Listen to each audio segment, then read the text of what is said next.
Un vrai travail de fourmi. Ces bénévoles trient tout ce que les personnes viennent de leur amener. Le centre n'est pas ouvert depuis 1 heure que les dons s'accumulent.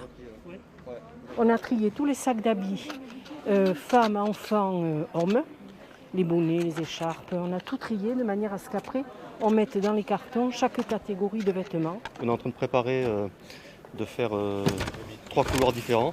Et ensuite, on va empaqueter dans des cartons. Et ensuite, on va mettre sur des palettes.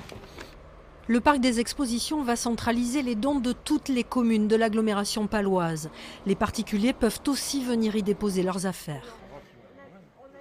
J'ai amené pour des couches pour bébé avec un petit peu de bottes de céréales et après des vêtements pour adultes, mais il n'y a pas grand-chose en vêtements. On ne peut pas rester comme ça devant la télé et l'info sans bouger.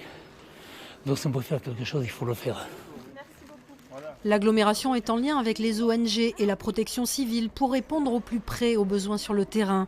Et pour l'instant, les produits de première nécessité sont privilégiés. Hygiène à destination des bébés, lait de toilette, coton hydrophile, couches, serviettes hygiéniques, tampons, lingettes auto-nettoyantes, lingettes en microfibre et puis tout ce qui est petit matériel.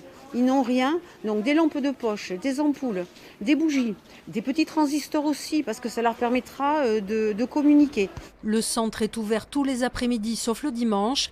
Un appel à bénévoles est également lancé pour continuer de récolter l'aide humanitaire vers l'Ukraine.